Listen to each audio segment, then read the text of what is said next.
Muy buenas tardes, hermanos, hermanas. Bienvenidos a la reflexión dominical, a la reflexión de la palabra que parte del documento que estamos estudiando los domingos, que es Hechos. Los Hechos de los Apóstoles, o mejor dicho, los Hechos del Espíritu Santo. Pues estamos ya en el capítulo 5, en una porción muy interesante, donde el autor nos narra una situación que acontece en la iglesia de Jerusalén, en la época de los apóstoles, una situación polémica, una situación controversial, una situación que nadie se esperaría en medio de un relato en el que la iglesia está experimentando su época dorada, la época donde más prolifera el amor, la bondad, la generosidad, la sinceridad, la pureza. Es decir, la iglesia de Jerusalén que nace con Cristo y se confirma con la llegada del Espíritu Santo en el Pentecostés, era una iglesia que en sus inicios manifestó estar llena del Espíritu Santo, o sea, manifestó estar dominada por el Espíritu Santo. Por excelencia, la virtud que destaca en la iglesia de Jerusalén, el amor por mucho rebasa a cualquier otra virtud. Una iglesia generosa, hospedadora, dedicada a perseverar en la doctrina de los apóstoles. Encontramos en esta iglesia realmente la mano de Dios obrando poderosamente. Pero llegamos al capítulo 5 y en ese capítulo notamos una situación, como ya lo dije, controversial, inesperada, y me refiero a la situación en la que un matrimonio tuvo la iniciativa de servir a Dios, tomó la decisión de servir a Dios, pero tomó una decisión mal enfocada. Las motivaciones, las decisiones que este matrimonio tomó para servir a Dios, los llevaron a sufrir el juicio de Dios. No dudamos que este matrimonio, Ananías y Zafira, eran verdaderos hijos de Dios. Lo que sí dudamos es que su servicio fuese genuino. Y no lo dudamos, más bien sabemos que su servicio no fue genuino y por eso experimentaron el juicio de Dios. Yo no sé, pero a simple vista uno se pregunta cómo es posible que por ese tipo de decisiones Dios ejecute su juicio sobre un matrimonio cristiano. Uno podría llegar a pensar, creo que esto es exagerado, siento que Dios está pasando un poquito en cuanto a la disciplina, pero vuelvo a reiterar, esto que hizo Ananías y Zafira se hace en un contexto en donde la iglesia estaba experimentando su mayor etapa de pureza. Y ellos, con toda alevosía, artimaña, buscan engañar a la iglesia, buscan tentar a Dios y buscan servir a Dios a partir de cuestiones perversas. Por eso, el día de hoy yo le pregunto, ¿usted ha decidido servir a Cristo? ¿Sí? ¿Usted ha tomado ya la decisión de entregarle su vida en servicio? Yo, por ejemplo, tomé esa decisión hace unos años y entendí que la decisión que había tomado tenía implicaciones muy grandes. Era una gran responsabilidad, era una gran carga, implicaba mucho sacrificio. Pero yo le pregunto a usted, ¿usted ya tomó la decisión de entregarse en servicio a Jesús de Nazaret, el Hijo de Dios? Si es así, me gustaría hacerle una advertencia, que servir a Dios es un privilegio, es algo maravilloso, pero Santiago dice que no nos hagamos maestros muchos de nosotros, sabiendo que recibiremos un mayor juicio. Y es que precisamente el mayor castigo, la mayor severidad, está direccionada hacia los que sirven y hacia los que tienen a su cargo, a su cuidado, al pueblo de Dios. Al que mucho se le da, mucho se le demandará. Bueno, en este caso tenemos a un matrimonio todos lo conocemos, el matrimonio de Ananías y Zafira, que tomó decisiones que los llevaron a la muerte. Decisiones que los llevaron a la muerte, a pesar de que las decisiones que tomaron, las tomaron para servir a Dios, y lo digo entre comillas. Por eso el día de hoy vamos a hablar de decisiones que llevan a la muerte a un siervo de Dios. Decisiones que llevan a la muerte a un siervo de Dios. Y fíjense que en la Biblia tenemos muchos ejemplos de siervos de Dios que perdieron la vida por el juicio divino, por decisiones mal enfocadas. Basta con mencionar a Sansón, siervo de Dios, juez de Israel, que empezó a servir a Dios para librar al pueblo de los filisteos, pero las decisiones que toma Sansón gradualmente lo llevaron a la muerte. Otro ejemplo muy claro es el ejemplo del rey Saúl, quien decidió servir a Dios y el pueblo se alegró y dijo, ¿también Saúl entre los profetas? Pero poco a poco el rey Saúl, como siervo de Dios, empezó a tomar decisiones que gradualmente lo llevaron a la destrucción y concluyó en la muerte. Y así podríamos mencionar a la gente que vivió en tiempos de Moisés, a personas del Nuevo Testamento y a personas del Antiguo Testamento. Tal vez en nuestra experiencia cristiana podríamos recordar a alguien que murió joven, que decidió servir a Dios y por alguna razón Dios le quitó la vida y no sabemos realmente si eso era lo que Dios quería.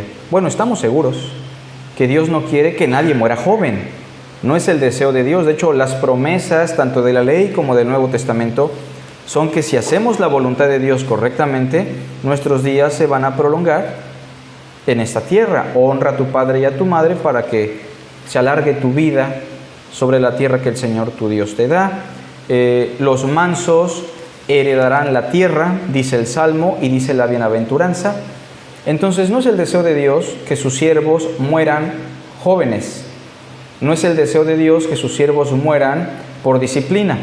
Sin embargo, la Biblia sí deja muy en claro que si vivimos es por la gracia divina y si alguno llega a morir de manera trágica y repentina, es muy probable que esa persona haya tomado decisiones que lo llevaron a la disciplina. Como esa parábola que mencionó Jesús, en donde primero la gente le dijo, oye Señor, ¿supiste de los galileos a los que masacró Pilatos? ¿Se acuerdan? O a esos sobre los que cayó la torre de Siloé. Y Jesús les dijo, ¿a poco ustedes piensan que porque estas personas experimentaron estas tragedias eran peores que los demás? Les digo que no. Antes, si no os arrepentís, todos pereceréis igualmente. Y enseguida les dice, un hombre tenía una higuera, la cual no daba fruto, y le dijo al jardinero, arráncala. ¿Para qué va a quitarle utilidad a la tierra? El jardinero le dijo al amo, no, dame un tiempo más, dame un año, para que yo cabe alrededor de esta higuera y la abone y la trabaje. Y si da fruto, qué bueno, y si no, la cortaremos después. Bueno, aquí encontramos una historia peculiar. Vamos a dar lectura desde el capítulo 4, versículo 32, retomando lo que explicó nuestro hermano Israel, me parece, hace 8 días, para introducirnos a las decisiones que llevan a la muerte a un siervo de Dios. Y la multitud de los que habían creído era de un corazón y un alma. Había unidad en la iglesia de Jerusalén, ¿verdad? Y ninguno decía ser suyo propio nada de lo que poseía. También había generosidad, hospitalidad, amor. Sigue diciendo el texto, sino que tenían todas las cosas en común. Y con gran poder los apóstoles daban testimonio de la resurrección del Señor Jesús, y abundante gracia era sobre todos ellos. Así que no había entre ellos ningún necesitado, porque todos los que poseían heredades o casas, las vendían y traían el precio de lo vendido, y lo ponían a los pies de los apóstoles, y se repartía a cada uno según su necesidad. Me gustaría contextualizar primero por qué la iglesia de Jerusalén tuvo la necesidad de vender terrenos y casas y traer el dinero a los pies de los apóstoles. Esta no debe ser una práctica que caracterice a nuestra iglesia como tal, sino que en el contexto de Hechos, ustedes recordarán que en la fiesta de Pentecostés el número de los hermanos en sus inicios eran 120 hermanos, eran pocos.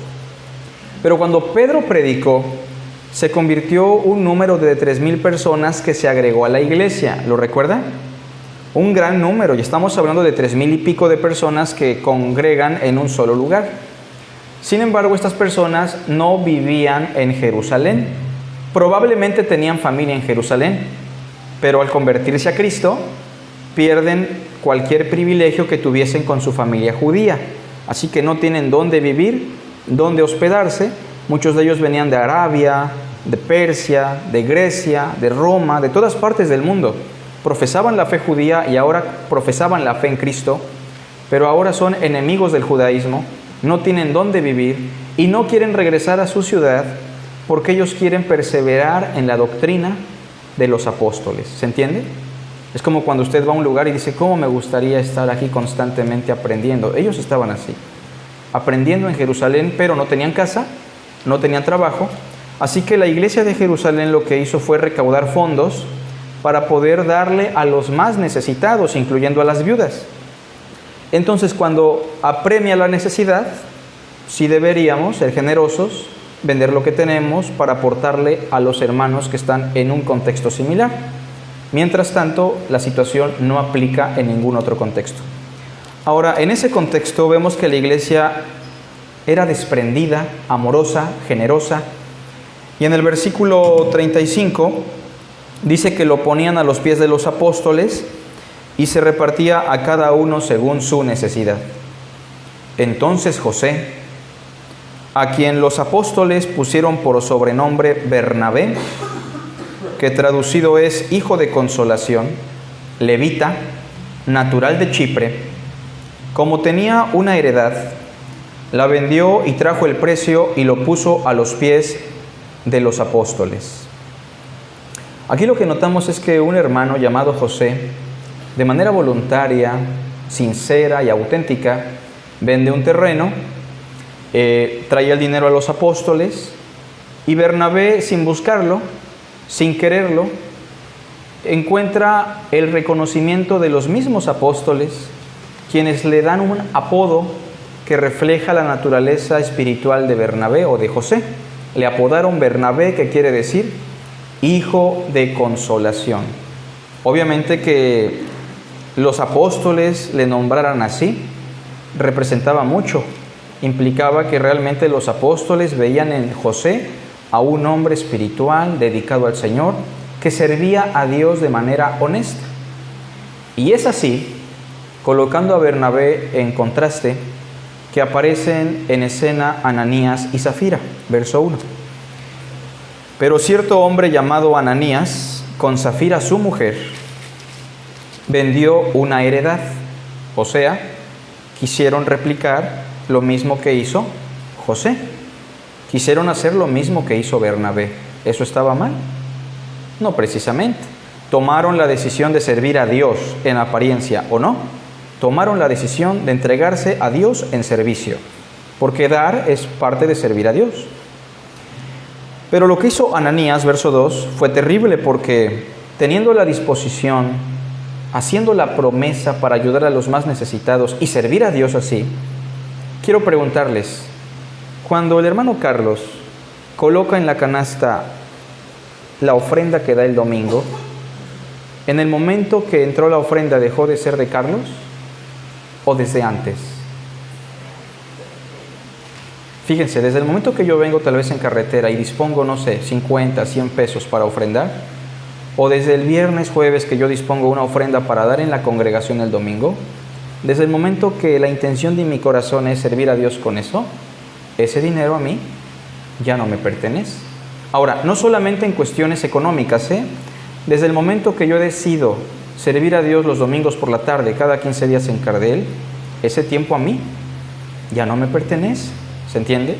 Desde el momento que yo decido entregarle mi vida a Dios en servicio, esa vida realmente no me pertenece para que yo me sirva a mí mismo, sino a Dios. Pero Ananías decidió sustraer del precio. Es decir, le quitó a Dios lo que él había entregado en servicio. Y note el verso 2, lo sabía también su mujer. Estar de acuerdo en el matrimonio no siempre significa estar bien. No sé si me explico. Hay matrimonios que la pasan muy bonito, muy chévere, no tienen problemas y no buscan a Dios. ¿Por qué? Porque se ponen de acuerdo. Pero ponerse de acuerdo no precisamente significa que el matrimonio sea saludable, ¿cierto? A veces es mejor la fricción. A veces es mejor decirle al esposo o a la esposa, pues tienes que ir al culto, pues lo que estás haciendo está mal, pues lo que yo veo que tú haces es incorrecto, Dios no lo quiere, Dios no lo aprueba. Y tal vez va a haber fricción, pero es mejor hacer el señalamiento, tener la fricción por causa de Cristo, a ponerse de acuerdo en algo que es perverso, en algo que va en contra de lo que Cristo quiere. Dice el verso 2, sabiéndolo también su mujer, y trayendo solo una parte, la puso a los pies de los apóstoles. Ellos replican lo mismo que hizo Bernabé. Y dijo Pedro, Ananías, ¿por qué llenó Satanás tu corazón para que mintieses al Espíritu Santo y sustrajeses del precio de la heredad? Reteniéndola, ¿no se te quedaba a ti? Y vendida, ¿no estaba en tu poder? O sea, si tú no hubieses decidido dar esto o servir a Dios así, ¿no te hubieras quedado con el terreno o el dinero? Versículo 4. ¿Por qué pusiste esto en tu corazón? No has mentido a los hombres, sino a Dios. Al oír Ananías estas palabras, cayó y expiró, o sea, murió. Y vino un gran temor sobre todos los que lo oyeron. Y levantándose los jóvenes, lo envolvieron y sacándolo, lo sepultaron. Pasado un lapso como de 3 horas, sucedió que entró su mujer, no sabiendo lo que había acontecido. Entonces Pedro le dijo, dime, ¿vendiste en tanto la heredad? Y ella dijo, sí, en tanto. Complicidad, encubrimiento del pecado, en nombre del amor matrimonial. Pero, como ya dije, ponerse de acuerdo no siempre significa estar haciendo la voluntad de Dios. Y Pedro le dijo, ¿por qué convinisteis en tentar al Espíritu del Señor? He aquí a la puerta los pies de los que han sepultado a tu marido, y te sacarán a ti. Al instante ella cayó a los pies de él y expiró. Y cuando entraron los jóvenes, la hallaron muerta y la sacaron, y la sepultaron junto a su marido. Y vino gran temor sobre toda la iglesia y todos los que oyeron estas cosas. Decisiones que llevan a la muerte a un siervo de Dios, a una sierva de Dios. Hagamos una oración y enseguida iniciamos. Padre nuestro que estás en los cielos, Dios Todopoderoso, Creador de todo lo que existe, en esta tarde ponemos en tus manos la reflexión de tu santa palabra. Úsala para transformar nuestra vida y darnos perspectiva sobre lo que significa servirte de manera auténtica y genuina. Te lo suplicamos, Dios, por los méritos de Cristo. Amén. Muy bien, ¿cuáles son las decisiones que llevan a la muerte a un hombre o a una mujer que ha decidido servir a Dios? Lo primero que debemos comentar, punto número 1, es servir a Dios para experimentar la alabanza de los hombres. Servir a Dios para experimentar la alabanza de los hombres. Yo quisiera preguntarles, ustedes díganme como hombres y mujeres que analizan la situación de la vida, ¿por qué Ananías y Zafira decidieron vender y dar el dinero de su terreno a la iglesia? ¿Por qué? Me gustaría escucharlos. ¿Por qué usted se imagina que este matrimonio decidió vender su terrenito y dar el dinero a la congregación?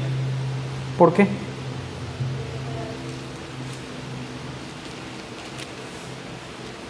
Quizás porque otros lo habían hecho y ellos quisieron hacer lo mismo, pero no de corazón. Muy bien. Trajeron algo para ellos pensando que para ellos estaba bien. Muy bien, hermana, gracias. ¿Alguien más? ¿Eso? ¿Lo mismo? Miren, este matrimonio lo hizo para obtener algo que obtuvo sin buscar Bernabé, la alabanza de los hombres. Y quisiera hacer una pregunta aquí. Que los hombres nos alaben, en el buen sentido de la palabra, que los hombres nos reconozcan, hablen bien de nosotros, nos elogien, ¿está mal o está bien? Note la pregunta. ¿Es bueno o es malo que elogiemos a ciertas personas por su autenticidad, por su servicio, por su disposición? ¿O es malo? ¿Cómo ven? ¿Verdad que no es malo? ¿Por qué? El mismo Jesús, refiriéndose a Juan el Bautista, dijo que de los nacidos de mujer, ningún otro era más grande que Juan. O sea, lo alabó, lo exaltó en el buen sentido de la palabra. Pero entonces, ¿qué es lo que sí está mal? Lo que está mal es que nosotros, al servir a Dios, querramos servir para obtener la alabanza y la exaltación que se le da a otras personas. Es decir, nace la codicia, nace la envidia, nace el celo por querer tener lo que otros hermanos tienen por servir a Dios. Específicamente en ese contexto, por servir a Dios. Hay personas que simplemente van a tener un sentimiento negativo sobre otros hermanos que sirven, meramente por no encontrar la alabanza que esos hermanos tienen. ¿Se entiende la idea? Algo muy similar le pasó a Moisés en la rebelión de Coré. Sus mismos hermanos, Aarón y María, tenían celos de Moisés, ¿se acuerdan? Y Moisés, quien era reconocido profeta de Dios, hombre de Dios, y a quien Dios mismo dijo: cuando hable con los profetas hablaré por sueños, visiones, revelación, mas no así con mi siervo Moisés, con él hablaré cara a cara. Moisés nunca tuvo que defender nada. Moisés fue exaltado por Dios mismo. Pero el pecado de los que se rebelaron en la rebelión de Coré, el pecado de los hermanos de Moisés y del pueblo, fue servir a Dios buscando encontrar la misma alabanza que encontró Moisés. Ahora es importante reconocer algo. Si alguien exalta a un siervo o una sierva de Dios, no es propiamente algo malo. Lo que está mal es que nosotros busquemos la alabanza de los hombres. Jesús dijo: de cierto os digo que ya tienes tu recompensa. Cuando alguien te alaba, cuando tú lo estabas buscando, tu única recompensa es esa, que la persona te halagó, te exaltó, pero de Dios no habrá ninguna recompensa.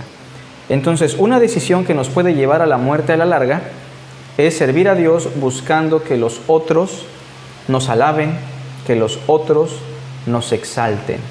Les pongo un ejemplo paralelo con Ananías y Zafira. Me refiero al rey Saúl. Si buscan conmigo, sin perder este texto, el primer libro de Samuel 15.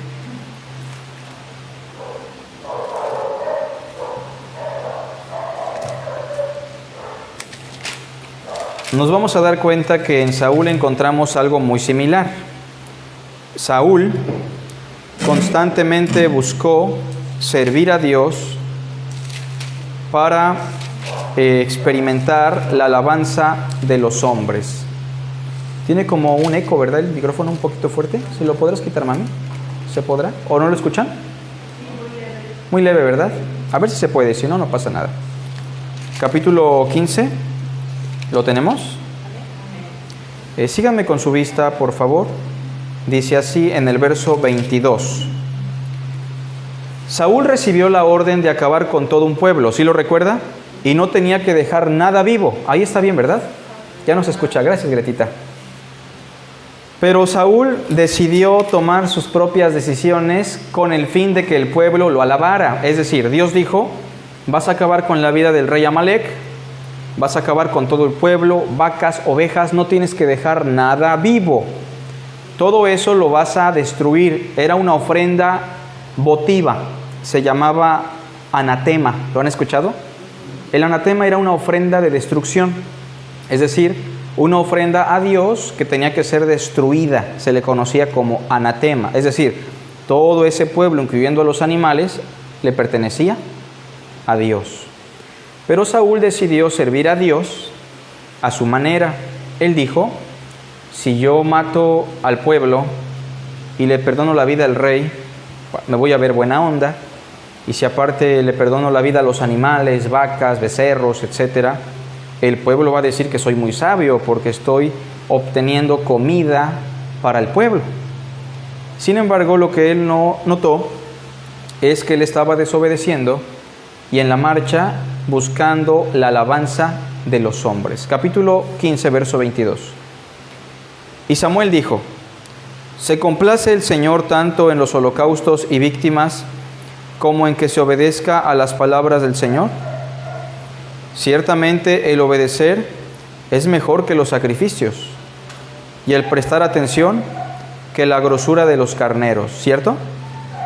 Porque como pecado de adivinación es la rebelión y como ídolos e idolatría la obstinación, por cuanto tú desechaste la palabra del Señor, Él también te ha desechado para que no seas rey. Entonces Saúl dijo a Samuel, yo he pecado, pues he quebrantado el mandamiento del Señor y tus palabras, porque temí al pueblo. ¿Nota eso? Porque temí al pueblo. ¿Qué estaba buscando Saúl? Agradar a los hombres. Sigue diciendo, y consentí a la voz de ellos. Perdona pues ahora mi pecado, y vuelve conmigo para que adore al Señor. Y Samuel respondió a Saúl, no volveré contigo porque desechaste la palabra del Señor, y el Señor te ha desechado para que no seas rey sobre Israel. Y volviéndose Samuel para irse, él se asió de la punta de su manto y éste se rasgó, o sea, lo jaló. Entonces Samuel le dijo, el Señor ha rasgado hoy de ti el reino de Israel y lo ha dado a un prójimo tuyo mejor que tú. Además, el que es la gloria de Israel no mentirá ni se arrepentirá, porque no es hombre para que se arrepienta. Y él dijo, yo he pecado, todos juntos, pero te ruego que me honres delante de los ancianos de mi pueblo. ¿Ven eso? Os está diciendo, está bien, y ya pequé, perdóname, pero solo te pido que no me dejes en vergüenza. No solo eso, te pido que me exaltes, que me honres, ahorita que vengo de la victoria, ante los ancianos del pueblo. La primera decisión que nos puede llevar a experimentar la muerte, aunque pensamos servir a Dios, es servir a Dios para experimentar la alabanza de los hombres. Y entonces Ananías y Zafira están pecando gravemente porque le quieren agradar a Pedro, le quieren agradar a los apóstoles, como Bernabé fue grato ante ellos, ¿se entiende? Y en la búsqueda de esa alabanza terminaron experimentando la muerte. Regresando a Hechos, vamos al siguiente punto. Punto número 2. Segunda decisión que nos puede llevar a experimentar la muerte, el juicio de Dios. Servir sin entregarle a Dios todo lo que le pertenece. Servir sin entregarle a Dios todo lo que le pertenece. Cuando Ananías y Zafira platicaron y dispusieron darle a Dios todo lo equivalente al terreno que vendieron, pregunto, ¿eso estuvo bien o no? ¿Verdad que sí? Estuvo bien, quitando de lado que buscaban la alabanza de los hombres, obviamente. Y desde ese momento que ellos dispusieron darle eso a la congregación, dárselo a Dios para los hijos más necesitados, ese terreno y ese dinero dejaron de ser posesión y administración de Ananías y Zafira. ¿Se entiende? Vuelvo a retomar el ejemplo de hace ratito. En el momento que yo dispongo mi ofrenda días atrás, eso deja de ser mío propiamente. En el momento que usted dice, me comprometo a salir a evangelizar tal día, ese tiempo deja de ser suyo y le corresponde a Dios. En el momento que usted dice, Señor, te quiero servir en tal ministerio, en ese momento su vida en menor o mayor grado le pertenece a Dios. Y el pecado de servir a Dios en ese contexto es servir a Dios sin entregarle todo lo que le pertenece a Él. Quiero que vea el verso 2 del capítulo 5. ¿Cómo dice? Todos juntos. Y sustrajo del precio. Quiero preguntarle, ¿qué es lo que usted le roba a Dios en cuanto al servicio que no le pertenece a usted, le pertenece a Dios? Tal vez es su tiempo, tal vez es su salud, tal vez es el dinero, tal vez es su mente. Probablemente usted le está robando a Dios aquello que le pertenece a Dios en cuanto al servicio. Hay personas que no se congregan cuando se deben congregar y le están robando a Dios algo que le corresponde a Dios. Hay personas que curiosamente nunca tienen nada para la congregación, para servir al Señor, pero sí tienen para cosas que no son precisamente necesarias. Y hablo de cuestiones a veces económicas, hermanos. Si no estamos dispuestos a darle a Dios un peso, pongo un ejemplo tan burdo como un peso, nunca vamos a estar dispuestos a darle a Dios nuestra vida, piel por piel. Todo lo que el hombre tiene dará por su vida. La mayor expresión de amor es entregarle nuestra vida a Dios. Y por eso yo le pregunto, ¿qué le está quitando usted a Dios que no le compete a usted? A veces yo no quiero predicar, siendo muy honesto, ya estoy cansado. De hecho, a veces digo ya tantas predicaciones en la semana y me acuerdo, Señor, yo recuerdo que yo te entregué mi vida para predicar, ¿no? Tú no me llamaste a otra cosa más que a predicar. Hace unas semanas, precisamente, no sé si les platiqué, una persona estaba falleciendo y me dijeron en la tarde, la persona está a punto de fallecer y bueno, ojalá y nos puedas acompañar para predicar la palabra. Y eran personas realmente que no conocen a Dios. Yo les dije, claro que sí, ustedes me dicen y yo me acerco. Yo dije, espero que sea mañana temprano o al otro día. Eran las 4 de la mañana cuando sonó el teléfono. Eran 3 o 4 de la mañana y me dijeron, acaba de ponerse muy mal la persona, parece que está a minutos de morir, ¿no? Y yo la verdad, hermanos, voy a ser muy honesto, en ese momento me enojé un poco. Dije, es que ¿por qué en la madrugada? Estoy cansado, mi mente no ha descansado nada. Y arranqué el coche y me fui. Y en el camino me acordé que mi salud, mi tiempo, mi sueño, mi servicio, solo le correspondían a Dios. Y que si yo me negaba, porque en ese momento tal vez iba como Jonás, ¿no? No tan enojado, obviamente, pero sí estaba incómodo. En ese momento recordé un poco de lo que estamos aprendiendo hoy, que a Dios no le podemos sustraer del precio que Él ganó, ¿se entiende? Nuestra vida le pertenece a Dios. Y yo no soy nadie para decirle, Señor, yo te prometí servirte bajo los siguientes parámetros, que donde yo predique sea un buen horario, que me pongan un ventilador al lado, ¿no? Que me den al final una buena cena, y si no, Señor, yo no voy a hacerlo. Obviamente que esas experiencias nos ayudan a recordar que nuestro servicio a Dios es sacrificial, es sacrificado, pues. Y entonces a veces, hermano, usted reflexione.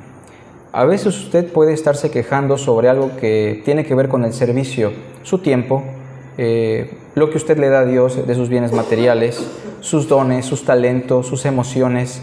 Pero debe recordar que cuando nosotros le quitamos un poco, porque nos sentimos muy dignos de no entregarlo todo, o porque la gente no lo merece, y la gente realmente no lo merece, hermanos, en ese momento estamos haciendo lo mismo que Ananías y Zafira. Porque mire, probablemente imaginen, Ananías y Zafira dicen, pero se los vamos a dar a estas personas nuevas, que vienen de lejos y muchos de ellos son inmaduros, nos vieron feo. No, mejor no. Vamos a darles nada más un poquito. Le prometimos a Dios, pero yo creo que Dios va a entender. Pues no es así. Nosotros tenemos que entender que si le hemos prometido a Dios servir en un área, tenemos que hacerlo siempre y sin reservas. No sé si me explico. Este es el segundo punto que yo quiero enfatizar. Servir sin entregarle a Dios todo lo que le pertenece es una decisión que nos puede llevar a la muerte. ¿Se entiende? ¿Robará el hombre a Dios? ¿Se acuerdan de ese texto tan peculiar de Malaquías? Pues ustedes le han robado, dice así. Y claro que no nos referimos solamente a cuestiones económicas. El tiempo, la vida y la salud le corresponden a Dios, le pertenecen a Dios. Por eso usted hoy pregúntese, ¿qué estoy quitándole a Dios que no me pertenece a mí en cuanto al servicio? ¿Realmente estoy sirviendo a Dios? Porque si no, esa decisión, como lo estamos enfatizando, nos puede llevar a la muerte, al juicio de Dios. Punto número 3. Por cierto, que en el punto número 2 me gustaría recordarle lo que hizo Saúl. ¿A quién le pertenecía todo ese pueblo y ganado que iba a ser destruido? A Dios. El anatema era para Dios. ¿Y qué hizo Saúl? Lo sustrajo para él, ¿o no? Para el pueblo. Punto número 3. Otra decisión que nos puede llevar a la muerte, y esto sí es muy importante que lo dimensionemos, es servir a Dios con la apertura a la voz del enemigo. Con la apertura a la voz del enemigo. Todos los días escuchamos dos voces. No sé si a usted le ha tocado escuchar esas dos voces. Escuchamos la voz de Dios y escuchamos la voz del enemigo. No estoy hablando de nada místico o fantasioso, ¿eh? Si escucha usted alguna voz, deje de tomar esos medicamentos. Yo me refiero más bien que cuando nosotros servimos a Dios, estaremos escuchando constantemente la voz de Dios a través de su palabra y a través de otros hermanos, y también vamos a estar escuchando la voz del enemigo, ¿o no?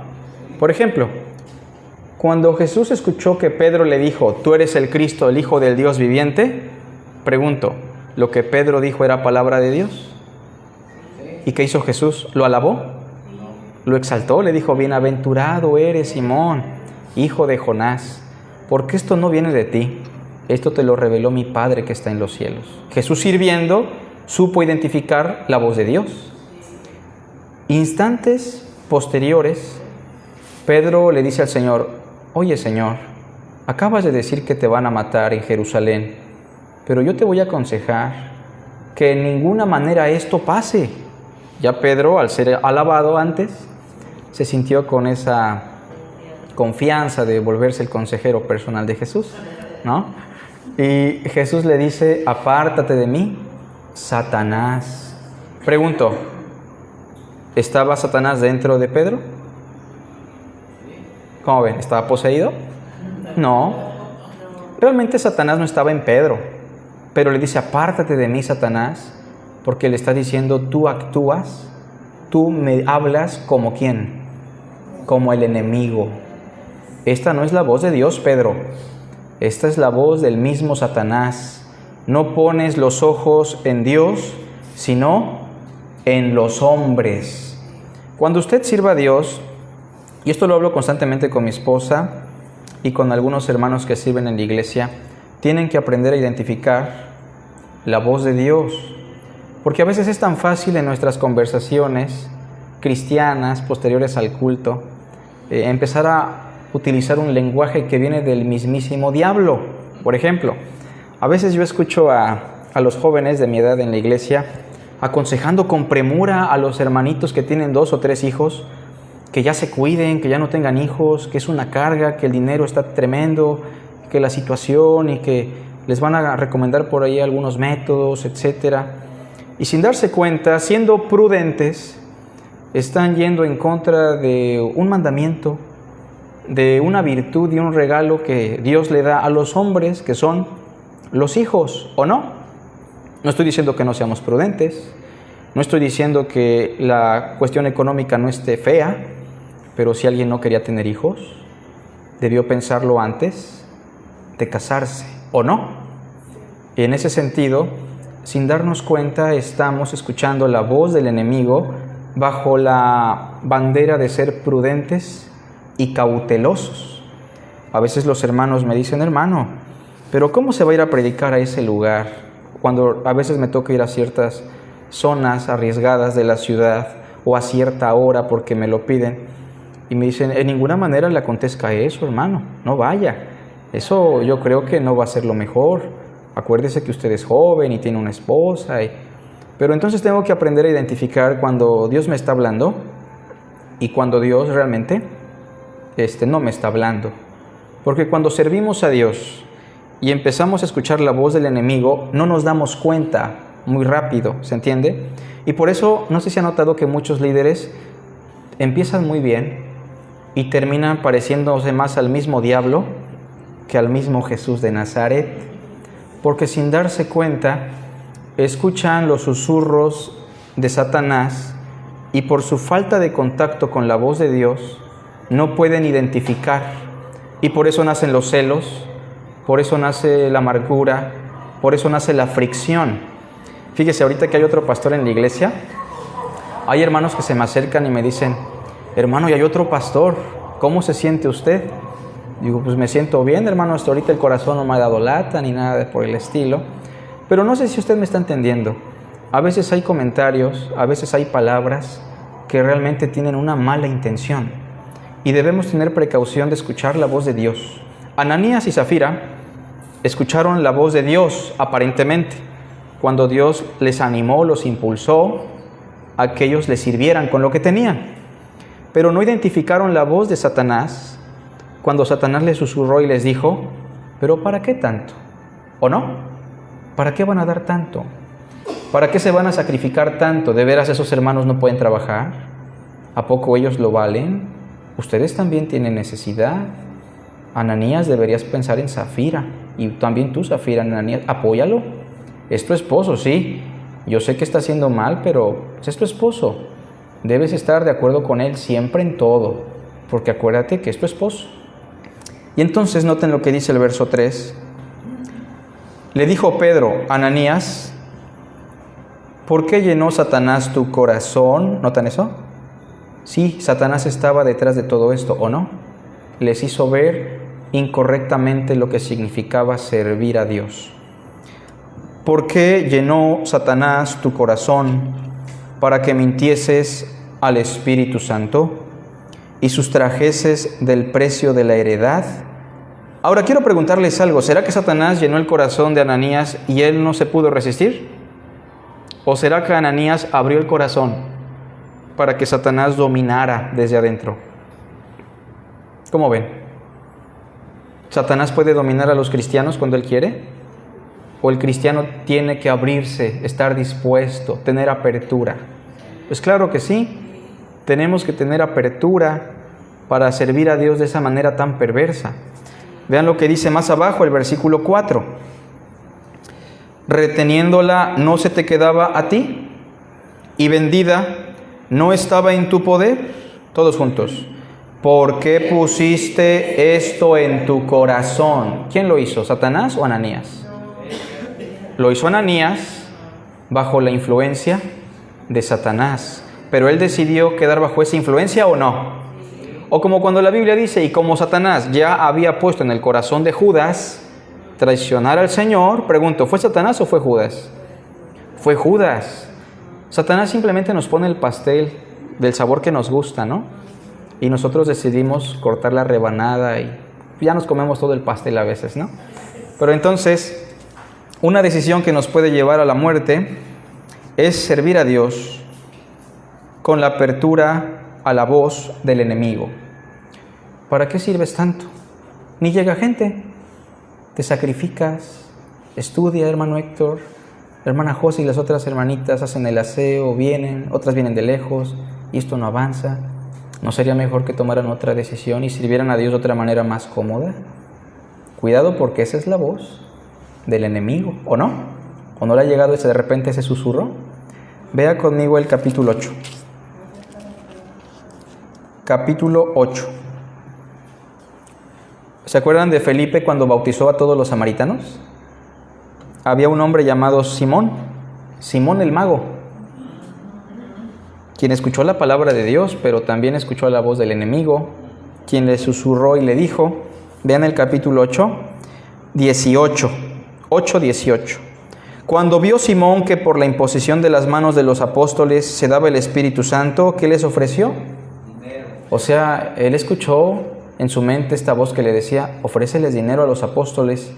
Se me hace que también te pueden dar la capacidad para ser apóstol y para tener ese poder que ellos tienen. Y en el versículo 20, Pedro le dijo, tu dinero perezca contigo, porque has pensado que el regalo de Dios se obtiene con dinero. Bien, hermanos, entonces, no solamente es escuchar la voz del enemigo, probablemente a veces servimos teniendo una vida secreta. Eso pasa mucho, hermanos. Cuidado con lo que vemos, con las amistades que tenemos, cómo nos llevamos con los demás en nuestro núcleo más íntimo, porque a veces puede ser que servimos a Dios caminando de la mano del diablo y nos acostumbramos a eso, porque a todo se acostumbra uno, ¿no? Hay un dicho que dice, a todo se acostumbra uno, menos a no comer. Entonces, tengamos precaución. Puede ser un hábito, puede ser una práctica, puede ser la personalidad. Yo platico mucho con el hermano Héctor y platicamos mucho de veces cómo hay personas que se acostumbran a servir a Dios siendo groseros, siendo enojones, siendo déspotas, y la gente se acostumbra también. Y no nos damos cuenta que estamos sirviendo a Dios, entre comillas, dándole apertura a la voz del diablo. O a veces simplemente es un comentario mal enfocado. Venimos a la congregación, servimos y le comentamos algo que daña a la hermana o al hermano. Hacemos un comentario perverso. Hacemos una explicación de algo que daña a los demás. Entonces, tengamos mucha precaución de no darle pie a Satanás. ¿Sale? Fíjense que hace tiempo estábamos comiendo con un grupo de hermanos, ya tiene mucho tiempo. Creo que mi esposa todavía no era mi esposa. Y yo vi que unos hermanos estaban platicando de otros hermanos después del servicio. Y tal vez lo que decían era verdad. Y en ese momento recuerdo que les dije, hermanos, yo creo que lo que están haciendo es un pecado. Porque si esos hermanos no están y ustedes no han hablado con ellos, esto se llama calumnia. Y se los dije con mucho respeto. Pero hermanos, a veces eso no lo cuidamos. No somos precavidos y servimos a Dios, venimos al culto, le adoramos y terminamos haciendo cosas satánicas. Bueno, eso nos puede costar la vida. Punto número 4. Otra decisión que nos puede llevar a la muerte, y esa imagen ya hasta me espantó, ¿verdad? Es servir a Dios menospreciando a su iglesia. Servir a Dios menospreciando a su iglesia. Hay personas que dicen, yo le sirvo a Dios, no me importan mucho los hermanos. Eso no es correcto. Y Ananías y Zafira dijeron, pues le vamos a decir a los hermanos que esto fue lo que nos dieron por el terreno, ¿no? Al final de cuentas, ellos no son Dios. ¿Tenían razón o no? Pues sí, pero estaban menospreciando a la iglesia. Porque ¿cómo es posible que tuviesen el atrevimiento de mentirle a sus hermanos? De jugarle chueco a los hermanos. Noten lo que dice el versículo 4 al final. Pedro le dice a Ananías, todos juntos, no has mentido a los hombres, sino a Dios. A veces menospreciamos a la congregación. A veces, cuando la iglesia se divide, y miren que aquí han pasado por eso muchas veces, ¿no? Pensamos que tenemos un problema entre hermanos, pero no es así. Cuando hay un problema constante entre hermanos, cuando yo tengo un pleito con Héctor, vamos a suponerlo, realmente si yo tengo furia, rencor contra Héctor, realmente yo estoy teniendo un problema con Dios, ¿o no? Podríamos decir, no tienes furia contra Héctor, sino ¿con quién? Con Dios. Porque Héctor, aparte de ser imagen de Dios, Héctor es un hijo de Dios. Y entonces a veces servimos a Dios teniendo furia, teniendo rencor, mintiéndole a los hermanos, siendo deshonestos los unos con los otros, y es una forma en la cual nosotros menospreciamos a la iglesia y no los estamos valorando como lo que son. Y nosotros tenemos que ver a cada uno de los hermanos con mucho valor, porque cada uno de los que están aquí presentes y en toda congregación son valiosos, no importando su condición social, económica, de color, su belleza, su estatus. Todos somos igualmente valiosos para Dios. Y cuando actuamos con menosprecio, con elitismo, con furia, con mentira, con altanería, con menosprecio, realmente tenemos un problema con Dios. Y no podemos servir a Dios, punto número 4, menospreciando a la iglesia. Mire que Saúl hizo todo eso, Saúl buscó la gloria de los hombres. Saúl le quitó a Dios lo que le pertenecía a Dios, el anatema. ¿Saúl escuchó la voz del enemigo o no? Constantemente. Incluso un espíritu venía y lo atormentaba porque el Espíritu Santo se apartó de él. Y pregunto, ¿Saúl también menospreció a sus hermanos? Especialmente adquirió un pleito cruzado con alguien llamado David. Ahora, ¿qué le hacía David? David tal vez tenía sus errores, ¿no? Pero el problema lo tenía Saúl.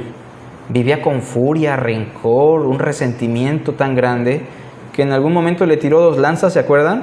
Y por poquito lo mata. Y David nada más hizo a un lado y ahora ¿qué trae? ¿No? Vamos a pensar que anda mal en su cabecita, pero después escuchó Saúl que alguien decía, Saúl mató a sus 1000, pero David a sus 10,000, y se enfureció y él dijo, nada más falta que ya le den el pastorado, ¿no? El reino. Y entonces, desde ahí el rencor creció y menospreció a David. Pero al menospreciar a David, sin darse cuenta, Saúl estaba menospreciando a Dios. Porque tuve hambre y me disteis de comer. Bueno, por cuanto lo hicisteis a mis hermanos más pequeños, ¿qué dice? A mí me lo hicisteis. Cada vez que yo tolero a un hermano inmaduro, que yo lo perdono, que yo le sirvo, que yo lo trato con madurez y amor, lo estoy haciendo directamente con Jesús. Por eso es muy importante tratar con mucho respeto y amor a los hermanos. En verdad, a veces son los hermanos más difíciles. Son como esos erizos que se dan en la región con espinas gruesas, que no los puedes ni agarrar, porque, híjole, se espina uno. Pero uno tiene que tratarlos con mucho amor y con mucho tacto, porque en ellos está representado Jesús de Nazaret. Entonces, cuidado de servir a Dios teniendo una actitud de menosprecio. Pregunta, ¿Ananías y Zafira menospreciaron a los hermanos? Sí. Primero pensaron que le podían mentir a los apóstoles, los menospreciaron. Y menospreciaron a los necesitados, quienes esperaban el apoyo que ellos habían prometido. 4, entonces, servir a Dios menospreciando a su iglesia. Le quiero preguntar, ¿qué valor tiene la gente que está en este lugar para usted? ¿Son valiosos todos? ¿O si de repente uno ya se enojó o ya no es tan valioso? ¿Son valiosos todos los que están aquí? Ahora le hago otra pregunta, ¿cómo trata usted a su hermana, a su hermano? ¿Cómo se tratan mutuamente? Porque ahí tenemos que verificar si estamos sirviendo a Dios, dándole estima a nuestros hermanos. ¿Sale? Eso es muy importante, hermanos. Y termino con la reflexión, punto número 5. Una decisión que nos puede llevar a la muerte. Estamos en Hechos 5. Servir en complicidad con el pecado de otros. Servir en complicidad con el pecado de otros. Bueno, ¿qué le pasó a Ananías? Se murió. Ahora quiero preguntarles, ¿cómo Pedro supo todo lo que supo? ¿Alguien sabe?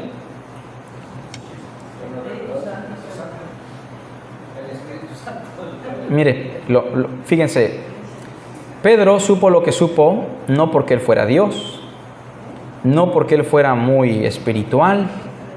Él supo lo que supo porque Dios se lo reveló. Acuérdese que a los profetas y a los apóstoles, Dios aún les dio la virtud de recibir la revelación. Por eso nosotros perseveramos en la doctrina de los apóstoles. Ellos por revelación sabían que Ananías estaba mintiendo. Dios se los comunicó, ¿se entiende? Obviamente esto ya no pasa. Yo no sé si la hermana Elena me miente o no, o si Maite me miente o no, yo no sé, pero Dios sí sabe. Y el punto es que Dios le reveló a Pedro eso en aquella época, en la época apostólica. Y entonces Pedro tampoco fue quien mató a Ananías, porque algunas personas dicen, no, es que Pedro lo mató. Cuidado y le faltas el respeto al pastor porque, híjole, vaya a sacar muerto en el piso. No se trata de eso. Realmente Pedro no mató a nadie, fue Dios. Pedro simplemente le anunció, ¿se entiende?, el juicio de Dios a Ananías. Versículo 5, al oír Ananías estas palabras, cayó y expiró. Ahora estamos hablando de servir en complicidad con el pecado de otros. ¿Quién era el cómplice de Ananías? su esposa. Vean el versículo 2. Y sustrajo del precio, juntos, sabiéndolo también su mujer. Oye, hermano, ¿y por qué no vinieron al culto el domingo? ¿No? Y el esposo se fue tal vez a hacer algo malo o a pasear, y la esposa dice, no, es que nos enfermamos. No, no lo digo por los hermanos, porque yo sé que están enfermos. Oigan, ¿y por qué no pudieron ir al evangelismo? No, es que fíjese que mi esposo, pues se fue a ver unos enfermitos, les fue a predicar y tal vez se fue a tomar, ¿no? A veces los matrimonios cristianos funcionan así, ¿cierto? Así funcionan. Miren, yo he visto matrimonios de todo tipo, ¿no? A pesar de que soy muy joven. A veces hay matrimonios en donde cuando el hermano o la hermana empiezan a andar medios chuecos, el otro dice, oye, estás mal, le voy a decir a los hermanos, y rápido lo anuncia, y hermanos, oren por nosotros, mi esposo, mi esposa, no está haciendo la voluntad de Dios. Y tal vez muchos matrimonios dicen, no, yo nunca haría eso. Yo cuido la integridad de mi matrimonio y de mi esposo. Pero eso está bien, hermanos. Porque si la hermana o el hermano que están bien espiritualmente no buscan apoyo cuando su pareja hace lo que es indebido, los dos acarrean juicio. Hay un proverbio que dice, tanta culpa tiene el que mata la vaca como el que le agarra la pata. ¿Sí se lo saben? No lo dijo Salomón, pero es una verdad en esta enseñanza, ¿o no? Miren, Zafira simplemente supo, ella no fue a vender nada, ella no entregó el dinero, ella simplemente supo el pecado de su esposo. Y en vez de decirle con pena, pues mira, mi esposo la verdad hizo mal, quiso mentir, pero pues yo también la regué porque al momento acepté, pero pues no fue así. Discúlpenos, hermanos, pues ya no sé si van a tomar el dinero o no, ya no es mi problema, yo no soy la cabeza, pero la verdad, Ananías creo que hizo mal. Discúlpenos porque también yo lo estaba apoyando. Tal vez no hubiese muerto, porque el que encubre su pecado no prosperará, pero el que lo confiese y se aparta alcanzará misericordia. Pero entonces ella fue cómplice del pecado de su esposo. Versículo 8. Entonces Pedro le dijo, dime, ¿vendiste en tanto la heredad? Y ella dijo, sí, en tanto. Imagínense cuando mentimos con alevosía, siendo muy descarados, ¿no? Es mejor decir la verdad. La Biblia dice, la verdad os hará libres. Hermano, ¿por qué no fuiste al culto? Allá en Jalapa hay un hermano muy sincero. A veces se pasa de decir, él la verdad me dio sueño, no quise ir, hermano. Bueno, pero es mejor que nos diga la verdad a que nos diga que su abuelita se estaba muriendo porque pues eso no es correcto, ¿no? Entonces, obviamente, no es correcto faltar al servicio, dejar de servir a Dios, pero Zafira mintió y fue cómplice del pecado de su esposo. Hace años yo conocí a un hombre, un pastor, a quien yo estimaba muchísimo, era uno de mis mejores amigos. Y recuerdo que este hermano precisamente amaba que se le exaltara como pastor. Digo, todos amamos eso, en verdad. Los seres humanos tenemos esa inclinación a que nos agrade la alabanza de otros. Pero este hermano tenía como sueño que lo invitaran a conferencias de la denominación y que lo exaltaran y que le alabaran. Posterior a ello también tuvo otras actitudes que lo llevaron a sufrir el juicio de Dios. Pero recuerdo bien que cuando el hermano estaba pasando por una situación que ponía en integridad su ministerio, me fue a buscar en la noche y me dijo, hermano, me gustaría que fueras conmigo a ver a un grupo de hermanos y que les comentaras que estas cosas no fueron así, que fueron diferentes, que les explicaras, hermano, esta situación que te quiero plantear. Lo que me estaba pidiendo ese hermano es que yo mintiera y que yo me convirtiera cómplice de un pecado que a sabiendas yo tenía en mi corazón, que yo lo sabía. Y recuerdo que en ese momento, como yo era muy jovencito, tenía como 17 años, dije, pues déjeme pensar, déjeme a ver qué hago, ¿no? Él era un hombre ya grande. Y hermanos, obviamente no accedí, gracias a Dios no accedí, pero este varón está muerto. Murió de unos 46, 48 años, y yo pregunto, ¿era la voluntad de Dios? ¿Era el deseo de Dios que muriera tan joven un pastor? Que tenía capacidad para enseñar, para servir, que realmente reflejaba a Cristo con su carácter, pero que empezó a tomar decisiones que lo llevaron a la muerte. Y muchas personas así han fallecido, siervos de Dios, siervas de Dios. ¿Cómo terminó Saúl? ¿Se acuerdan? Terminó enterrándose una espada ¿Cómo terminó Sansón? Sin ojos y muerto. Y así encontramos a muchos otros personajes que por tomar decisiones en su servicio terminaron muertos. Versículo 9. Y Pedro le dijo, ¿por qué convinisteis en tentar al Espíritu del Señor? O sea, te pusiste de acuerdo para tentar a Dios. He aquí a la puerta los pies de los que han sepultado a tu marido y te sacarán a ti. Solo le está anunciando el juicio de Dios. Y al instante ella cayó a los pies de él y expiró. Y cuando entraron los jóvenes la hallaron muerta y la sacaron y la sepultaron junto a su marido. A veces se dice que el Dios del Antiguo Testamento es diferente al del Nuevo Testamento, pero este pasaje nos enseña que no es así, que el juicio de Dios sobre los rebeldes de Coré, sobre Sansón, sobre Saúl, sobre Acán y el lingote de oro y muchos otros personajes, es el mismo Dios que tenemos en el Nuevo Testamento. Horrenda cosa es caer en manos del Dios vivo. ¿Qué debería producir esta enseñanza en nuestro corazón? Versículo 5, ¿sí? La parte final dice, y vino un gran temor sobre todos los que lo oyeron.